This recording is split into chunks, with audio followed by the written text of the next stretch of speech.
Le jour où, un podcast IF-Prof. IF-Prof, la communauté des professionnels de l'éducation francophone. Le jour où j'ai vraiment réalisé le potentiel de mes élèves.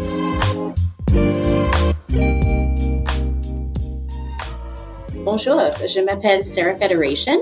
Je vis à Edmonton, dans la province de l'Alberta, au Canada. J'ai travaillé plusieurs années comme enseignant d'immersion française et comme conseillère pédagogique.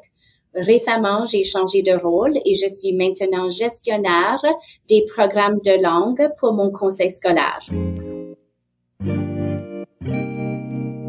Je viens d'une famille anglophone. En Alberta, nous avons des programmes d'immersion française et ce sont des programmes qui ont été conçus pour des familles n'ayant pas le français comme langue première. Et mes parents m'ont inscrit dans ce programme lorsque j'avais 4 ans. Alors, j'ai suivi le programme jusqu'à 17 ans. Et parce que je voulais devenir enseignante d'immersion, je me suis inscrite au campus Saint-Jean. C'est un campus francophone de l'Université de l'Alberta. C'est là où j'ai fait ma formation d'enseignante.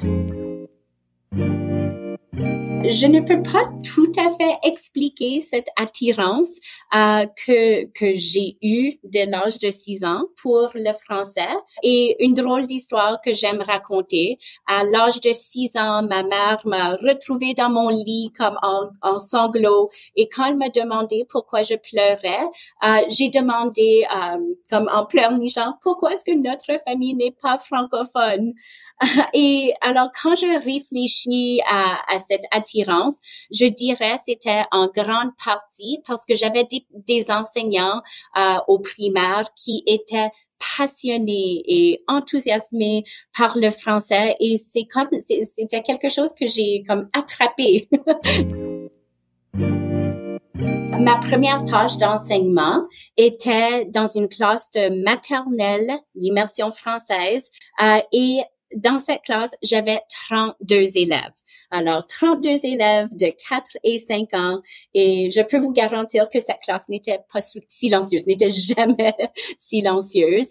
J'avais 21 ans quand j'ai commencé à enseigner et je dirais que ma plus grande inquiétude était si j'allais avoir de la crédibilité chez les jeunes, même les enfants de 4 ou 5 ans, est-ce qu'ils allaient vraiment me voir comme l'enseignant de la classe, mais aussi cette crédibilité au niveau des parents. J'avais peur qu'un parent allait me trouver comme un imposteur dans la salle de classe.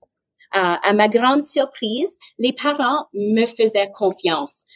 Moi, cette petite enseignante débutante. Et au cours de l'année, j'ai remarqué que les parents ont commencé à me demander des conseils au sujet de leurs enfants. Mais je peux confirmer que je me rappelle des premiers moments. J'ai commencé à leur enseigner comment dire bonjour en français et j'étais au paradis. Je savais que j'étais vraiment comme à la bonne place. Alors, l'enseignement est rempli de moments marquants. Il y a un moment très spécial qui a eu lieu la dernière année que j'ai enseigné la première année. C'est la première fois que les enfants apprennent à vraiment écouter, à parler, à lire et à écrire en français. Alors, le moment le plus marquant de ma carrière a eu lieu dans cette classe de première année au mois de mai 2018. Au cours de l'année, j'avais mis l'emphase sur la production et l'interaction orale. Je voulais vraiment que les enfants parlent en français. Et comme enseignante d'immersion, je sais que l'oral est la clé à la réussite. Un des résultats d'apprentissage dans notre programme d'études ici en Alberta est l'improvisation d'un dialogue. Alors, le jour où j'étais le plus fière de mes élèves était le jour de l'évaluation de cette improvisation.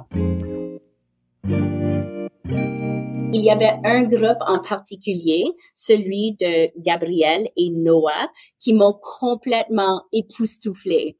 Alors, le dialogue que Gabriel et Noah ont inventé était l'achat d'un dîner à un petit restaurant. Alors, Noah jouait le rôle de vendeur et Gabriel était le client. Alors, en arrivant à la table, c'était vraiment mignon. Les garçons avaient installé une table et avaient apporté des petites nourritures en plastique de la maison pour rendre le dialogue très réaliste. Alors, Noah s'est approché à la table et Gabriel lui a salué. Noah a demandé comment puis-je vous aider. Alors déjà j'étais impressionnée avec le vouvoiement. C'était un échange qui a poursuivi avec Noah qui décrivait ce qu'il avait à vendre et Gabriel qui posait des questions. Alors finalement Gabriel a sélectionné des sushis, des œufs, des pois et un petit gâteau au chocolat pour son dîner. Pour moi, c'était un moment où j'ai ressenti la plus grande fierté. C'est un moment où l'enseignant comme a les larmes aux yeux. Parce qu'au début, ces garçons ne parlaient pas un mot de français. Et 9 mois plus tard, ces garçons avaient parlé en français, pas un mot d'anglais pendant 2 minutes. Alors, c'était difficile, mais mon cœur était vraiment rempli de joie parce que je savais que c'est moi qui a appuyé les enfants, qui a enseigné à ses élèves à parler en français. Alors, ce que j'ai ressenti à ce moment, c'était pour moi un grand moment de réflexion. Je pense que parfois, je sous-estimais les enfants et la capacité des élèves à apprendre une langue additionnelle. Et cette expérience a renforcé qu'avec un enseignement soigneusement planifié, de la pratique répétée, les enfants sont très capables d'atteindre et dépasser nos attentes.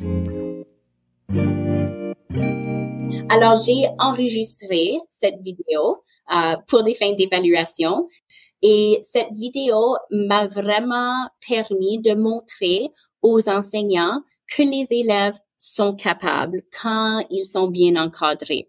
Et je pense que cette vidéo a mené à de la curiosité chez les enseignants avec qui je travaillais. Ils voulaient savoir comment raffiner leur pratique pour permettre, comme vraiment donner cette base orale aux élèves. Je retiens cette expérience comme moment où j'ai vraiment pu faire un virage dans mes pensées et vraiment savoir que je pouvais pousser les enfants plus loin. Alors, Noah et Gabriel sont maintenant en 6e année et c'est intéressant. Tous les deux sont encore dans le programme d'immersion. D'après ce que j'entends, les deux garçons font très, très bien à l'école. Je pense que le message que j'aimerais passer aux enseignants d'IF-Prof, c'est que l'enseignement d'une langue additionnelle être enseignant de langue additionnelle est un des plus beaux cadeaux. Pour moi, voir que mes élèves sont capables, après une année avec moi, de faire tant de progrès est une récompense extraordinaire. Vous avez aimé ce podcast? Retrouvez tous les épisodes sur notre chaîne.